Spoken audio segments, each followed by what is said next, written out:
जैसे आपने बताया कि स्टूडेंट्स को ये डिज़ाइन थिंकिंग स्किल्स कैसे सीखना इज़ वेरी इम्पोर्टेंट। आपने जो बताया है कि ऑलवेज लर्निंग मोड में रहना है, that is a very hitting point sir. कितने बड़े भी हो, वो जो लर्नर रहता है हमारे अंदर वो कभी भी लाइव रहना है। जैसे आपने बताया स्कूल्स में ये सब इम्प्लीमेंट किया जाएगा। रमेश सर ने बहुत अच्छा इनिशिएटिव लिया है इस डिज़ाइन थिंकिंग को शुरुआत में बच्चों के साथ शेयर करके वो उस वीडियोस को देखकर बच्चे बहुत अच्छे सॉल्यूशंस लाया है। सर ये एनवायरनमेंट स्कूल में मेरा क्वेश्चन रमेश सर से, सर ये एनवायरनमेंट स्कूल में क्रिएट करने के लिए टीचर्स और सिस्टम कैसे सपोर्ट करना है। नहीं, मेरे ख्याल से अभी जो NEP 2020 है उसके हम्म। अगर हम कुछ चीज़ों को देखें तो ये बहुत क्लियर है कि क्वालिटी एजुकेशन या एजुकेशन के जो और भी जो डायमेंशंस हैं उन उन सारे वर्टिकल को अगर हम देखेंगे तो कहीं ना कहीं आज की डेट में ये सारी चीज़ें आ चुकी हैं कि हमें एजुकेशन को ऐसे नहीं देना है जैसे हम देते आ रहे हैं, है ना। फॉर एग्जाम्पल अभी अभिषेक सर भी यही चीज बोल रहे थे कि स्कूल में अगर इसको करिकुलम का हिस्सा बनाना है तो ऐसे ऐसे थोप देंगे कि आप इसको पढ़ना है, इसको पढ़ के कुछ करना है, तो ऐसा तो होगा नहीं। बहुत सिंपल है, हमने देखा है इसको कि अभी हमारे यहाँ बहुत डिफरेंट डिफरेंट चीजें चलती हैं। लाइक आनंदम भी एक हिस्सा है कि एक पीरियड जो है आनंदम होगा, तो उस हाँ। आनंदम में बच्चे खेल रहे हैं, मस्ती कर रहे हैं, तो वहां पर भी बच्चे बहुत सारी एक्टिविटी करते हैं और बहुत सारी क्रिएटिविटी के साथ वो डिफरेंट डिफरेंट गेम्स भी बनाते हैं। उन गेम्स को जब वो बनाते हैं तो उसमें भी ये जो डिजाइन थिंकिंग वाला मामला है ये वहां पर भी फिट होता है। इसी तरह से जब लैंग्वेज क्लासेस चलती हैं तो पहले लैंग्वेज का पढ़ाने का जो तरीका था, वो हिंदी हो या इंग्लिश हो या संस्कृत हो या कोई और भी लैंग्वेज हो, उसको पढ़ाने के तरीके में आज बिल्कुल तरीके बदल गए हैं। तो अब जो टीचर है वो इस तरह से बच्चों के बीच में जा रहे हैं कि सारे बच्चे इंगेज होते हैं, पार्टिसिपेट करते हैं, तो वो भी नए तरीके से लैंग्वेज को पढ़ने लगे हैं, नए तरीके से लैंग्वेज को डिफाइन करने लगे हैं, सीखने का तरीका बदल दिया उन्होंने। इसी तरह से अगर ज्योग्राफी है, हिस्ट्री है, तो अभी हिस्ट्री को भी वो प्ले ग्राउंड में ले आए हैं। तो पहले क्लास में एक बुक में पढ़ाते थे और कुछ एग्जाम्पल दे के, बुक के एग्जाम्पल दे के, कुछ फोटो पिक्चर दिखा के काम खत्म हो जाता था। अभी हिस्ट्री भी जो है बच्चे बाहर प्ले ग्राउंड में आके कर रहे हैं, ज्योग्राफी भी करने लगे हैं। इसी तरह से जो लैब्स हैं तो मिनी लैब में कन्वर्ट हो गई हैं, वर्चुअल लैब में कन्वर्ट हो गई हैं, तो इससे बच्चों को ना बहुत मौके मिले हैं। जो रियलिटी में चीजों को ऑब्जर्व करने की उनकी जो हैबिट है वो बढ़ने लगी है। तो हाँ। ये जो चीजें पहले बड़े बड़े प्रैक्टिकल एक्सपेरिमेंट लेके लैब में बैठते थे, एक सेटअप में काम करते थे, उससे कम हम बहुत छोटी सी जगह पे, कॉम्पैक्ट जगह पे हम सीखने लगे हैं। और कुछ नहीं है तो हम ऑनलाइन और किसी दूसरे डिजिटल मीडिया के थ्रू भी हम चीजों को सीख रहे हैं। तो उससे क्या हो रहा है कि जो बच्चे हैं वो बहुत ज्यादा मतलब रेडी टू वर्क और ready to do something, create something, इस तरह के मोड में तो वो है। हम्म। और बहुत सारी चीजें जब वो देख रहे हैं तो उनको भी लगता है कि हमको भी कुछ बनाना है, तो वो प्रेजेंटेबल मोड में रहते हैं हर समय कि सर मेरा ये देखो, मेरा ये देखो, मैंने ये करके दिया है, मैंने ये करके दिया है।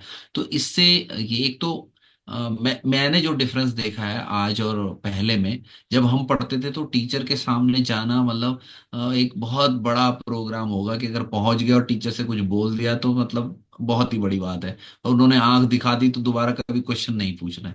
लेकिन आज की डेट में हम देख रहे हैं हमारे बच्चों में बहुत कॉन्फिडेंस है, और ये हैकाथॉन और ये सब हम जब करा रहे हैं, बहुत कॉन्फिडेंस है, वो पूछने में डरते नहीं है, अपना कुछ बनाया हुआ दिखाने में उन्हें कोई झिझक नहीं है।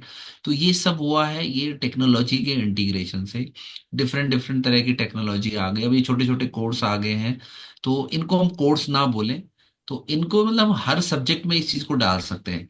इनोवेशन एंड डिजाइन थिंकिंग जैसी चीजों को तो मुझे लग रहा है कि इसको ऐसे बोलने की जरूरत ही नहीं है। It should be part of each lesson, her lesson में हम इस चीज को डाल सकते हैं। Right. पढ़ाना कैसे है, पढ़ना कैसे है, किसी भी सब्जेक्ट मैटर को अगर हमको पढ़ना है तो उसमें हम ये चीजें इन्वॉल्व कर सकते हैं, है ना। Right. बोलना कैसे है तो साउंड कैसे रखनी है, वीडियो कैसे होगा, ये सब कैसे होंगे, मतलब एक्टिविटी बेस्ड सारी चीजें अगर होंगी तो बच्चे ज्यादा पार्टिसिपेट करते हैं।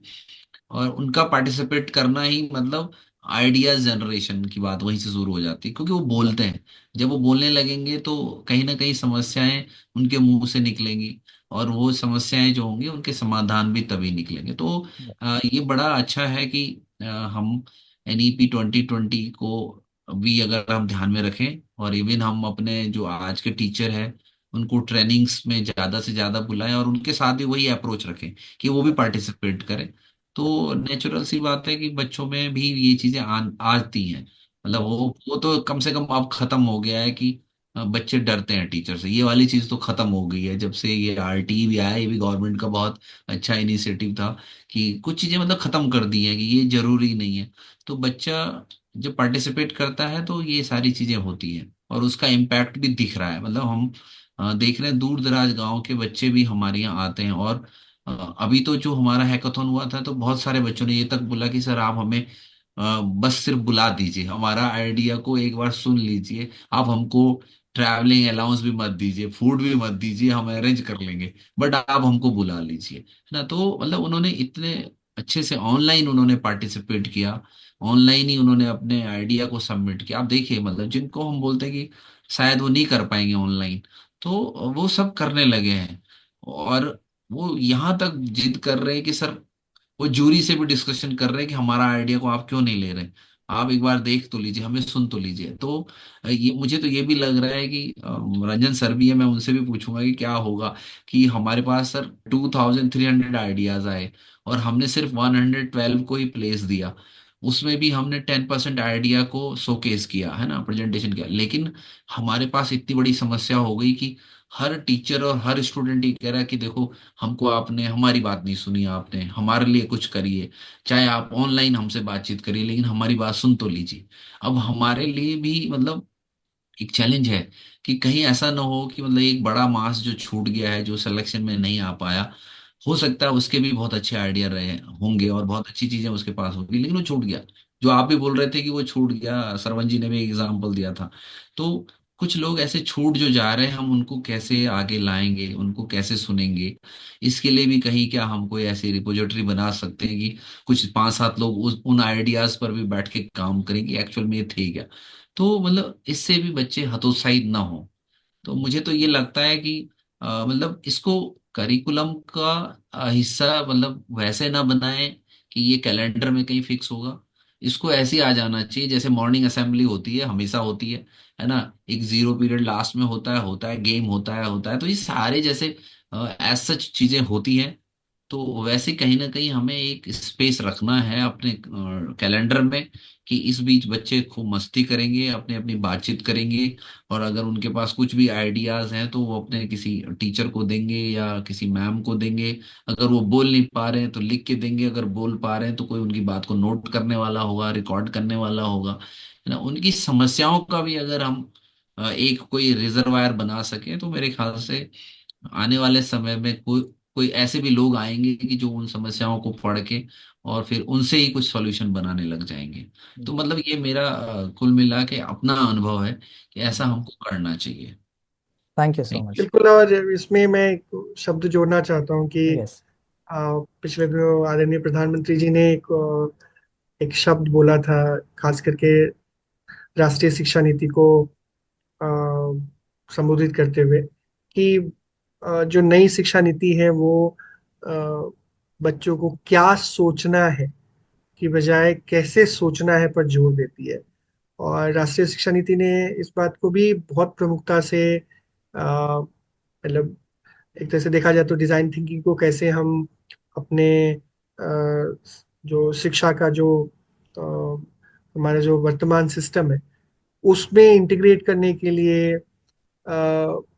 एक एक एक पूरा विजन दिया है, और खास करके टर्म्स यूज किया है जैसे क्रिएटिविटी, रचनात्मकता, क्रिटिकल थिंकिंग, प्रॉब्लम सॉल्विंग। मतलब एक तरह से समस्या को कैसे हम सॉल्व कर सकते हैं उस स्किल को, और इसलिए ये बहुत ज़रूरी है। और जिस जिस तरफ आपका इशारा था कि हो सकता है कुछ बच्चे सेलेक्ट हो रहे हैं, कुछ बच्चे नहीं हो रहे हैं, तो एक एक ये प्रक्रिया के एक अंग है। बट एक चीज़ जो बहुत महत्वपूर्ण है, जो इस कार्यक्रम को सुन रहे हैं, समझ रहे हैं, कि मेरा मानना है कि जब हम कोई स्किल सीखते हैं तो हो सकता है कि वो स्किल हमें कोई अवार्ड ना दिला पाए। हो सकता है कि कोई वो स्किल हमें, हो सकता है कि हम किसी प्रतियोगिता में शायद टॉप 3 में ना रहे। बट जो हमने सीखा है वो हमें इस लायक बनाएगा, खास करके डिजाइन थिंकिंग, कि हम अपने जीवन में भी, और जो हमारा जो, जब आप एक समय के बाद स्कूल कॉलेज के बाद जब किसी ऑर्गेनाइजेशन में, अपनी खुद की ऑर्गेनाइजेशन या किसी दूसरे के जहाँ पे आप काम करेंगे, वहाँ पे ये आपकी एबिलिटी को डेवलप करेगा, जहाँ पे आप किसी भी समस्या की जब आप रूबरू होंगे तो उस समस्या को अप्रोच कैसे करेंगे, उसके लिए आपको मल्टीपल पर्सपेक्टिव, एक अलग अलग दृष्टिकोण से सोचने समझने, और आपके व्यक्तित्व में वो चीजें झलकेगा। तो मेरा ये भी कहना है कि हमें कोशिश बंद नहीं करनी चाहिए, और समाज के महत्वपूर्ण अंग होने के नाते शिक्षा विभाग, अलग अलग स्वयंसेवी संस्थाएं, समाज, सबको अलग अलग तरीके से कैसे हम इनोवेटिव बच्चों को ज्यादा से ज्यादा मौके दें। कैसे हो सकता है कि एक एक तरह के मौके में हम शायद अव्वल ना रहे हों, बट हो सकता है कि कोई और भी चीजें हमारे जहन में आ सकती है। तो रुकना नहीं है, ठहरना नहीं है, और अंत में कुछ नहीं होगा तो हुनर मिलेगा, अनुभव होगा, और वो जीवन में जो जो सीखा है वो हम इस्तेमाल कर पाने के लिए बहुत ही काबिल होंगे। सो ये मैं कुछ चीजें जोड़ना चाह रहा था। जी जी sir, thank you. Romi. Thank you sir. मेरा आखिरी सवाल उन्हीं लाइनों पे है सर, कि स्टूडेंट्स अभी इतना हैकाथॉन्स में पार्टिसिपेट कर रहे हैं या कॉम्पिटिशन्स में पार्टिसिपेट कर रहे हैं, आईडीटी को भी लेके जा रहे हैं साथ में कॉम्पिटिशन्स में पार्टिसिपेट करने के लिए। तो इस क्वेश्चन में दो भाग है सर। एक भाग है कि इस जो आईडीटी का सॉरी कॉम्पिटिशन्स जो है हैकाथॉन्स या इंस्पायर्स ऐसा कॉम्पिटिशन्स है, स्टूडेंट्स क्या इस कॉम्पिटिशन्स को सिर्फ सर्टिफिकेट या कुछ अवार्ड को ऐसे रूप में देख के जाना है? क्योंकि मैंने देखा है कंपटीशन के बाद बहुत सारे इनोवेशंस कहाँ जाता पता भी नहीं है, क्योंकि हर साल इंस्पायर में 10 लाख आइडियाज रजिस्टर होते हैं। जैसे अभी रमेश सर ने एक अच्छा सुझाव दिया है कि इसका रिपोजिटरी कुछ बनाएंगे, तो हर साल इतना 10 लाख आइडियाज का कहाँ पे, कहीं पे होगा उनका रिपोजिटरी? तो क्या स्टूडेंट्स सिर्फ एक कंपटीशन के मोड में जाके इसमें पार्टिसिपेट करना है, या हम ऐसे सोच के जाना है इंसानियत को लेके, हम किसी का प्रॉब्लम को सॉल्व कर रहे हैं, उस कम्युनिटी का दर्द समझ के उसका दर्द मिटाने के लिए जा रहे हैं, ऐसा मोड में जाना चाहिए? और इसी के साथ मेरा दूसरा भाग है, आपका क्या सुझाव है स्टूडेंट्स के लिए? देखिए, किसी भी प्रतियोगिता में निश्चित तौर से हमारे हम भी बचपन से जीतना है, इस सोच के साथ ही हम किसी भी प्रतियोगिता, किसी भी अलग अलग, चाहे वो खेल कूद हो या कोई बाकी चीज हो, उसमें हम जाते हैं। और एक स्वाभाविक है, एक मानवीय स्वभाव भी है कि हम उस प्रतियोगिता में अगर कुछ हासिल करते हैं, जीतते हैं, तो वाहवाही होती है, बड़ी खुशी मिलती है। नहीं जीत पाते हैं तो निराशा होती है। कई बार हमने देखे हैं कि प्रतियोगिताओं के बाद बच्चे रोते हैं, निराश हो जाते हैं, उनको लगता है कि मेरे साथ गलत हुआ, हमने बहुत अच्छा काम किया। आई थिंक इन सब चीजों से हमें थोड़ा ऊपर उठ के सोचने की जरूरत है। जैसे बाकी के जीवन की प्रतियोगिताओं में कभी अंत नहीं होता। हम कहीं ना कहीं किसी एक प्रतियोगिता में हार जाते हैं, ऐसा हमें फीलिंग होता है, तो हम कहीं ना कहीं जीतते भी हैं। और जब हम जीतते हैं तो शायद कोई और भी हारता है। तो ये हमें सोच बदलने की जरूरत है कि हम प्रतियोगिताओं में, खास करके इनोवेशन से संबंधित प्रतियोगिताओं में, हम हारने और जीतने के लिए नहीं जाते। हम उस उन प्रतियोगिताओं में जो जूरी मेंबर्स होता है, कई ऐसे प्रतियोगिताओं में जूरी रहने का भी मौका मिला मुझे, हम इसलिए किसी को नहीं जीतने देते कि वो उसने कोई बहुत अच्छा मॉडल बना के लाया है, कुछ ऐसा चीज, बल्कि उसकी मेहनत और जो उसका जो असल दुनिया की जो समस्या है जिसके लेकर उसने चुना, उसके ऊपर काम किया, उसका प्रोटोटाइप बनाया, उसको लोगों के सामने दिखाया, और एक उसका पैशन और इन सब चीजों को अगर ध्यान में आता है तो वो जीतता है। बट जहाँ पे लगता है कि नहीं भाई इसमें और भी, और ऐसे जीतने वाले लोग भी परफेक्ट नहीं होते, उनमें भी बहुत तरह की गुंजाइश होती है कि उस चीज को और बेहतर कर सकते हैं, तो हम उसके लिए उसके बारे में फीडबैक भी देते हैं। बट जहाँ पे लगता है कि कहीं ना कहीं चार पैरामीटर्स में चारों के चारों में प्रॉब्लम है, तो निश्चित तौर से उसको उसको इनपुट मिलता है। तो हमें ऐसे प्रतियोगिताओं में, मेरा तो सभी बच्चों को होगा और जो शिक्षक है कि बच्चों को खास करके इनोवेशन से संबंधित प्रतियोगिताओं में, चाहे वो इंस्पायर अवार्ड हो राष्ट्रीय स्तर पे या लोग स्थानीय स्तर पे, राज्य स्तर पे और भी प्रतियोगिताएं हैकेथॉन हो, उसमें बच्चों को इस सोच के साथ भेजो कि तुम सीखो, खुद सीखो, प्रोसेस का हिस्सा बनो, उससे सीखो, दूसरे बच्चे कैसे काम करें उससे भी सीखो। अम, और इसलिए कई बार मैं एग्जीबिशंस में बच्चे जब आज जाते हैं तो मैं बोलता हूँ कि आपने अपने बारे में तो बहुत सारे लोगों को बताया, कई बार बताया, बट क्या दूसरे जो बच्चे क्या काम करें आपने उसको देखने समझने की कोशिश की? तो ये माइंडसेट लाने की जरूरत है कि हम जीत नहीं पाए या हमने जीता तो हम में क्या स्पेशल चीजें थी, या क्या ऐसी चीजें थी जो इसको लैक करती, इस चीज को समझने की जरूरत है, और हमें शिक्षकों को भी ये माइंडसेट लाने की जरूरत है। और रही बात ऐसे प्रतियोगिताओं में जाने का, या कैसे आप एक इनोवेशन की चीजों में आपको क्यों भाग लेना चाहिए, उसके बारे में बहुत सारी बातचीत है। बस जो मूलतः मैं चार बातें शेयर करना चाहता हूँ कि एक है कि भारत 2047 तक, 2047 तक एक विकसित भारत बनने का स्वप्न देख रहा है। और ये स्वप्न हम इसलिए बोल रहे हैं क्योंकि 25 साल के बाद क्या होने वाले उसको अभी से विजुलाइज करके हम मेहनत करना चाहते हैं। हम सबको मेहनत करना पड़ेगा उसमें, अभी के जो बच्चे हैं, हमारे स्कूल के बच्चे, टीचर्स हैं, सबका रोल उसमें बहुत महत्वपूर्ण होगा। अब ये सपना कैसे पूरा होगा? जब हम सब मिलके काम करेंगे, और खास करके जो वर्तमान की समस्या और जो फ्यूचर की जो चुनौतियां हैं, उन सब के बारे में हम मिलके उसके बारे में काम करेंगे, तभी चीजें हो।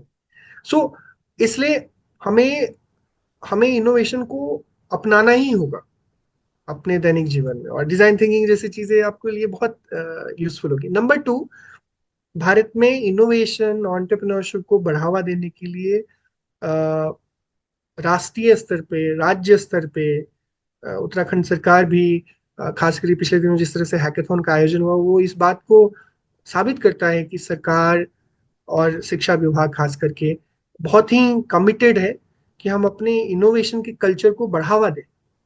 और राष्ट्रीय शिक्षा नीति के साथ ये अलाइन भी है कि क्रिएटिव थिंकिंग को कैसे हम बढ़ावा दें, कैसे प्रॉब्लम सॉल्वर हम बनाए। तो हम इस माइंडसेट को, इस सोच को जब हम अपने जीवन में उतारेंगे तो हमें उसका बहुत ही मल्टीपल उसके परिणाम देखने को मिलेंगे। और वो किसी प्रतियोगिता से शायद हम उसको जज नहीं कर पाएंगे, वो हमारे माइंडसेट में जब आएगा कि हमें समस्याओं को इग्नोर नहीं करना, हमें उसको सॉल्व करना है। अ, तो वो अपने आप में एक हमारे एक एज ए नेशन, एक देश के नाते हमें आगे बढ़ने में हेल्प करेगा। अ, जो एक तीसरा जो जो आपके प्रश्न का, जो दूसरे प्रश्न का जो तीसरा एंगल है कि अ, हमारे बच्चों में, कि हर बच्चा इनोवेटिव है, हर बच्चा एक दूसरे से अलग है। सो उस बच्चे के अंदर में एक जिज्ञासु प्रवृत्ति, एक क्यूरियस माइंड, और जो उसकी रचनात्मकता है उसको कैसे हम बढ़ावा दें। अ, और इसके लिए दोनों को पहल करनी पड़ेगी, बच्चों को भी पहल करनी पड़ेगी, और बच्चे पहल करें इसके लिए शिक्षकों को उस तरह का माहौल बनाना पड़ेगा जहाँ पे वो प्रश्न पूछ पाए, जहाँ पे वो अलग अलग चीजों को देखने समझने का एक नजरिया डेवलप कर पाए, और उसके लिए पैशन के साथ काम कर पाए। तो मुझे लगता है कि अगर ये चीजें करेंगे और बच्चों को सेंसिटाइज करेंगे, बच्चों को, हमारे सारे बच्चे संवेदनशील होते हैं, बस जरूरी है कि उनको एक नई दिशा देने की, ऐसा करेंगे तो हम हमें हमारे स्कूल से भी कोई बहुत बड़ा इनोवेटर हो सकता है। कोई अ, धरती पे जो बड़े बड़े आविष्कारक हुए हैं, कोई डायरेक्टली ऊपर से ईश्वर ने उनको ड्रॉप नहीं किया है। वो इसी धरती पे जन्म लिए, किसी न किसी स्कूल में वो पढ़ाई किए, आगे बढ़े, और आज दुनिया की बहुत बड़ी समस्याओं का वो समाधान कर रहे हैं। सो इसलिए बहुत जरूरी है कि क्या पता हमारे विद्यालय का भी ऐसा कुछ हो, और हो सकता है कि कोई अंतर्राष्ट्रीय लेवल पे होगा, कोई राष्ट्रीय लेवल पे होगा, कोई राज्य स्तर पे होगा, कोई जिले स्तर पे, कोई जो है ब्लॉक स्तर पे। बट कहीं ना कहीं हर तरह के ऐसे इनोवेटर्स, आविष्कारकों की जरूरत समाज को है, और हमें जरूरत है कि इस दिशा में हम सब मिलके, साथ मिलके काम करें।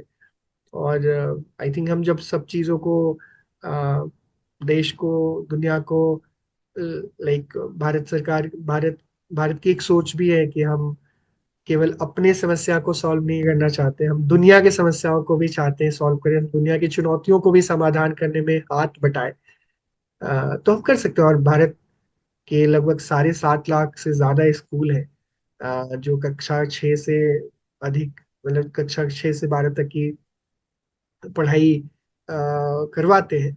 ऐसे सारे स्कूलों को एक साथ मिलके, और जो भारत में लगभग 65,000 प्लस हायर एजुकेशन इंस्टीट्यूशन है, कॉलेजेस हैं, अगर ये दोनों मिलके काम करें, और जो प्राथमिक शिक्षा में भी बच्चों को हम वो स्किल डेवलप करने में, खास करके सरकार और स्वयंसेवी संस्थाएं मिलके काम करें, तो उसका बड़ा असर होगा और हम एक इनोवेटिव भारत बना सकते हैं। जी। जी वेरी श्रवण ट्रू। जी। Thank you so much sir. जैसे विकसित भारत को देख रहे हैं हम 2047 में, उसका बीज अभी हमारे बच्चों में है। तो ये विकसित हो जाएंगे तो हम विकसित भारत देखेंगे। Thank you so much sir. Ramesh ji, आपका क्या सुझाव है दर्शकों के लिए?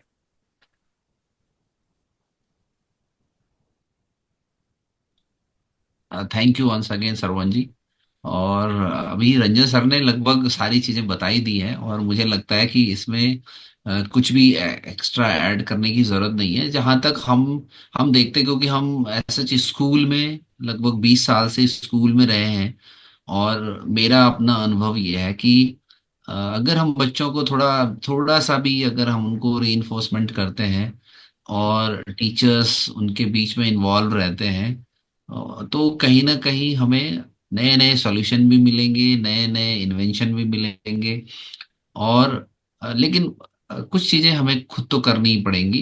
लाइक बाय द वे, हमारे पास कोई आइडिया है, अगर हम उस बच्चे के आइडिया को सुन भी लें और कहीं पर उसको लिख लें, और लिखने के बाद अगर हम कहीं बैठ के उस पर सोचें और उस पर थोड़ा काम करने लग जाएं, तो और फिर ये तो हमें करना होगा। लाइक सर ने जैसे कहा भी कि भाई वो जीता नहीं तो कोई बात नहीं ना, लेकिन यहाँ तक ये बात रोकना भी कभी कभी बड़ा मुश्किल है। क्योंकि हम ये देखते हैं कि पहाड़ में मान लीजिए एक बच्चा 120 किलोमीटर दूर से वो बोल रहा है, और वो चाहता है कि वो भी शहर में आए, बस देखे, गाड़ी देखे, ट्रेन देखे, और एक संस्थान को देखे, लोगों के बीच में बात करे। तो उसको ना लगता है कि मान लीजिए मैं स्टेट इंस्टीट्यूशन में बैठा हूँ, तो दूर दराज के बच्चों को ये लगता है कि मैं उस टीचर को देखूं तो सही, वो कौन टीचर है, मैं उसको टच करके तो देखूं। लाइक अभी ये इनोवेशन डिजाइन थिंकिंग टच करने वाला मामला है, यानी आपने कुछ बनाया तो वो टच करना चाहता है उस चीज को, कि आपने क्या बनाया, मैं हाथ लगा के देखूं क्या था वो एक्चुअल में।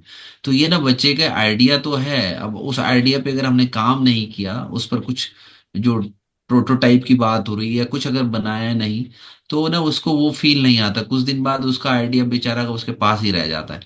तो हम हमें उस लेवल पे सोचना है कि हर उस बच्चे को मौका हमको देना है बीइंग अ टीचर, और तभी हमें विकसित भारत का सपना देख सकते हैं। क्योंकि हम उस अंतिम बच्चे को पीठ में हमको हाथ रखना होगा, उसके हाथ में हाथ पकड़ना होगा उसको, ताकि वो एक फील करे, कॉन्फिडेंस आया उसमें, और उसको ये लगे कि हाँ मतलब मैंने कुछ किया है, ये मेरा है, मतलब माई ओन वर्क। मतलब ये उसको तब फील होता है जब हम उसको पैट करते हैं, अदरवाइज मतलब उसको कोई सपोर्ट नहीं मिलता। मैं एग्जांपल के तौर पे आपको बता देता हूँ, कि मान लीजिए हमारे मतलब सीधा सीधा मैं यहाँ पर डायरेक्ट ही बोल दूंगा, स्टेट गवर्नमेंट का हो या सेंट्रल गवर्नमेंट का हो, हर एक का ही प्रॉब्लम है कि एक बच्चे को ना हमने कहा कि योर आइडिया इज सेलेक्टेड, तो ऐसे हमने 1000 बच्चों को बोल दिया your idea is selected, but finally हमने क्या डिसाइड किया कि no we will select only 100। फिर हमने कहा नो वी विल सेलेक्ट 10 और 20। उसके पीछे बड़ा रीजन मैं आपको बताऊं तो बड़ा रीजन होता है कॉस्ट। हम बोलते हैं यार कि इतना फंड नहीं है कि उनका टीए डीए दे पाएंगे, उनको ये कर पाएंगे। इस टीए डीए के और इस फूड के चक्कर में हमको ना कहीं कहीं ये कट शॉट लगाने होते हैं। यानी हम, मतलब मैं ये फ्रैंकली बोल रहा हूँ और मैं हर जगह बोलता हूँ कि हमने, हाँ, इस वजह से उस बच्चे को ड्रॉप किया है। हमने कहा हम टॉप मेरिटोरियस को ही लेंगे, और उसको हमने ड्रॉप किया है कि भाई हमारे पास इतने फंड्स नहीं है। ये फंड एक बड़ा प्रॉब्लम लेके आ जाता है कभी कभी। तो हम कह रहे चलो आपके पास फंड नहीं था, तो एक टीचर उस स्कूल में है, हम उसको बोलें कि यार आप उस बच्चे के आइडिया को लेके किसी तरह से आप पहुंचो, आप कुछ करो, या हम खुद से कुछ ऐसा सिस्टम बिल्ड करें कि हम मतलब खुद से कहीं ना कहीं, जो मैं पहले भी बोल रहा था, कि उनके आइडियाज को कहीं तो लें, कहीं तो जगह तो दें, कहीं वेबसाइट पे पब्लिश तो करें, ताकि उसे भी लगे कि हाँ मेरा ये आइडिया वहां पर है। थोड़ा उसको मिले कि हाँ भले ही मैं वहां नहीं जा पाया, पर मेरे सर ने मेरे से बात की, मेरे से डिस्कशन किया, मेरा आइडिया रखा हुआ है और मेरे को ये बैक करके रखा हुआ है कि कोई बात नहीं, नेक्स्ट टाइम में आप फ्रंट लाइन में होंगे, आप इसको थोड़ा और अच्छा करिए। तो ये थोड़ा हमको करने की जरूरत होगी, क्योंकि हमारे पास आज की डेट में मतलब लोग बहुत हैं। ऐसा नहीं है कि हमारे देश में लोग नहीं हैं, लोग बहुत हैं। और वो किसी तरह से, इस तरह से उनको मोटिवेट करने की जरूरत है कि भाई टीचर्स ही बहुत है। मैं तो ये भी देख रहा हूँ कि हमारे यहाँ गवर्नमेंट स्कूल्स में मतलब टीचर्स बहुत है, स्टूडेंट कई जगह बहुत कम है ना। लेकिन वहाँ स्थिति ये है कि हम उतने कम बच्चों को भी ये नहीं कर पा रहे हैं कि यार आपके चीजों को हम लेके कहीं बड़े मंच पे ले जाएं, उन बच्चों को लेके खुद चले जाएं। कुछ है समर्पित टीचर जो होते ही हैं कि वो, जैसे आपने देखा भी होगा हमारे बीच में कुछ टीचर्स ऐसे आए इस पूरे एपिसोड सीरीज में, कि वो अपने बच्चों को लेके भी अपनी गाड़ी में लेके और 200-200 किलोमीटर दूर से लेके आ रहे हैं और कुछ नहीं मांग रहे हमसे ना। तो वो भी टीचर है। लेकिन ये फीलिंग मैक्सिमम टीचर्स में भी आनी चाहिए कि अगर गवर्नमेंट के पास कुछ इस तरह का सपोर्ट सिस्टम नहीं है, तो टीचर कम से कम इस चीज को फील करे कि यार मैं ही अपने स्टूडेंट को लेके चला जाऊं या उसके आइडिया उसको समझूं। और नहीं तो सिस्टम को भी ये समझना चाहिए कि या हम ऐसा भी क्या फंड रख रहे हैं कि आप, हम तो कह रहे हैं कि मत दो उसको कोई बड़ा प्राइस 10,000 का, जैसे स्पायर में भी होता है। अरे आप उसको उसको बुला लीजिए, उसको 2 दिन अच्छे से रख लीजिए अपने पास, उसकी बातों को सुन लीजिए, और अवार्ड में 10,000 की जगह आप उसको 1,000 ही दे दीजिए, तो भी वो he will feel happy. But उसका आइडिया को कीप ऑन करके आगे तक उसको ले जाए, ताकि वो उसे आगे भी फ्यूचर में ये लगे कि ये मेरा आइडिया था, मैंने इस पे काम किया था, ये मेरी सोच थी। तो मतलब मैं इस राइट। तरह से बोलना चाह रहा हूँ कि करेक्ट। जो हमारे छोटे बच्चे हैं, मतलब मैं उनको छोटा इसलिए कह रहा हूँ कि 12th तक के बच्चे को बहुत सारी चीजों की समझ भी नहीं होती है, लेकिन उसके आइडियाज बहुत अच्छे होते हैं। तो हमारे देश में ये रजिस्टर करना, पेटेंट करना, कॉपीराइट करना, ये सारी चीजें अभी भी नहीं हो रही हैं। तो उनके आइडियाज को ना कोई और लोग ले जा लेते हैं, कैश कर लेते हैं।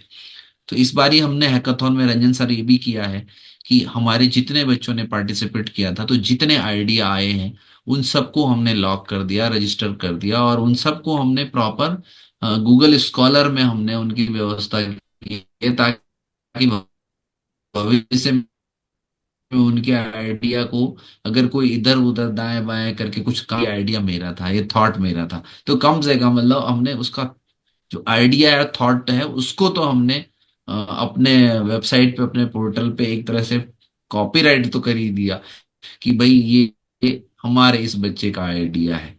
तो मतलब उससे हमने उसको ये एश्योर किया है, ये श्योर किया हमने उसको कि बेटा, अगर हमको कोई लोग मिलेंगे जो आपके इस आइडिया में आगे आपको स्पॉन्सर करेंगे, तो भी हम आपको मदद करेंगे। और अगर ऐसा नहीं हुआ, आप जब थोड़ा बड़े होंगे, आप समझने लग जाएंगे, तो आपका आइडिया आपका ही रहेगा। कोई इस आइडिया को मोर बाईपास नहीं करेगा। तो that way we are thinking. But finally जो मैं बोल रहा हूँ कि कहीं ना कहीं अब रंजन सर तो गवर्नमेंट ऑफ इंडिया में भी है, वो इसको कई तरह से भी सुन रहे होंगे। पर मैं ये रिक्वेस्ट ही करूंगा सभी से, जितने भी लोग गवर्नमेंट इंडिया में हैं या स्टेट गवर्नमेंट में हैं, हमको छोटी सी मदद करने की जरूरत है। छोटी सी मदद यही है कि मतलब हमारे, अगर हम अपने बच्चे को एक बस का फेयर नहीं दे सकते, तो यहाँ पर मतलब हम कहीं ना कहीं मतलब कुछ गड़बड़ कर रहे हैं।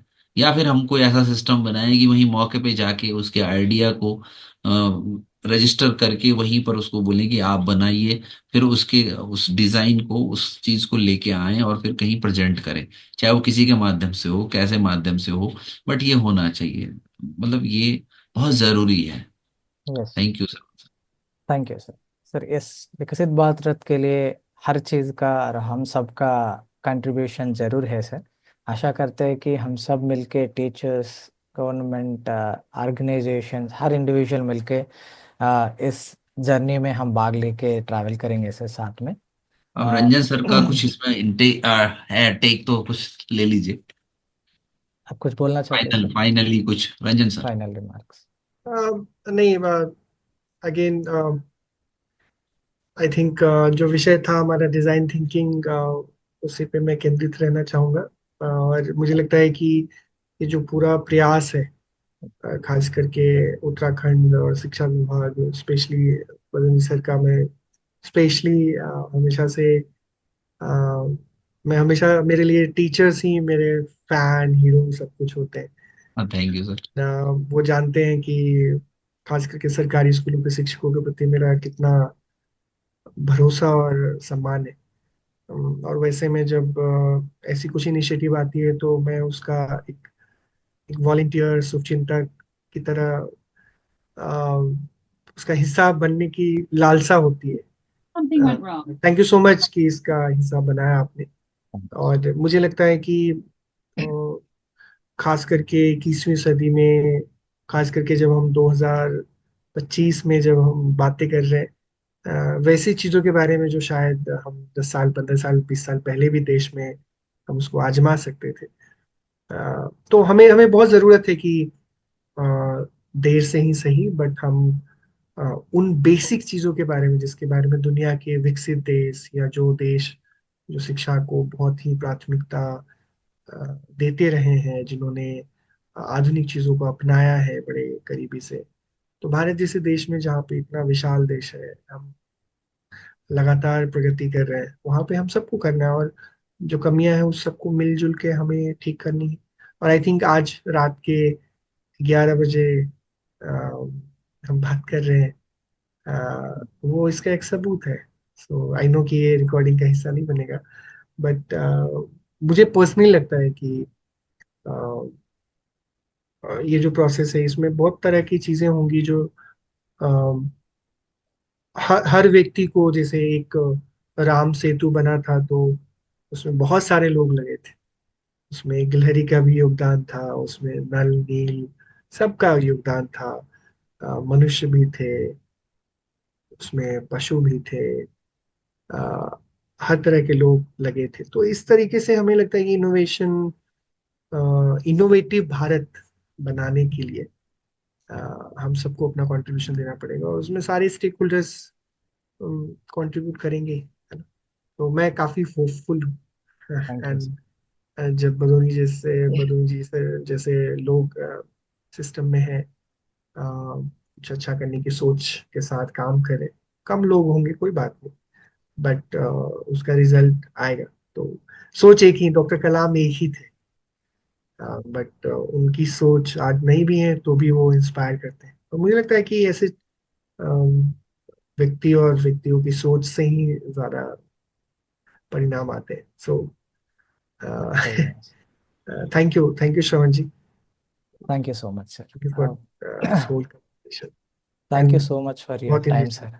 करेंगे। यस।